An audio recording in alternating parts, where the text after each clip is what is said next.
Hello and अस्सलाम वालेकुम, welcome to my YouTube channel. मैं हूँ रुबीना खान।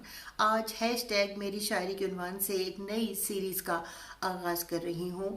अपनी एक नज़्म मैं इसमें पढ़ूँगी। मैं समझती हूँ कि हर शख्स के अपने तजुर्बात और एहसासात होते हैं और वो उनको लिखना भी चाहता है। सो आज जब मैं नज़्म पढ़ चुकूँगी तो अगर किसी मिसरे को के साथ आप अपने आप को रेजोनेट करते हैं या आपको ज़्यादा पसंद आता है तो आप उसको कमेंट्स में ज़रूर लिखिएगा। मेरी नज़्म का उन्वान के हवाले से भी आप कमेंट्स कर सकते हैं। मैंने इसका नाम तजवीज़ रखा है और मैं जानना चाहूँगी कि अगर इस नज़्म के हवाले से बहुत इम्पॉर्टेंट बात है कि अगर आपके जहन में कोई और तजवीज़ हो तो वो भी मुझे बताइएगा।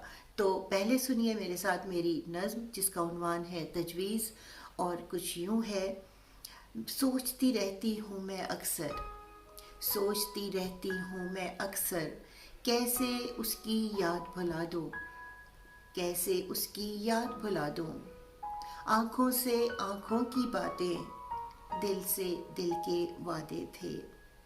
ना कोई ख़त है ना तस्वीर, जिसके पुर्जे पुर्जे कर दो, जहन से सारे नक्श मिटा दो। दिल जिंदा अब तक है शायद, जिसमें यादें रहती हैं। कुछ ना कुछ तो करना होगा, अपने आधे टूटे दिल को आज मुकम्मल तोड़ना होगा। अपने आधे टूटे दिल को आज मुकम्मल तोड़ना होगा। Thank you very much. Please मेरे यूट्यूब चैनल को लाइक एंड सब्सक्राइब कीजिए। Thanks for watching. अल्लाह हाफिज़।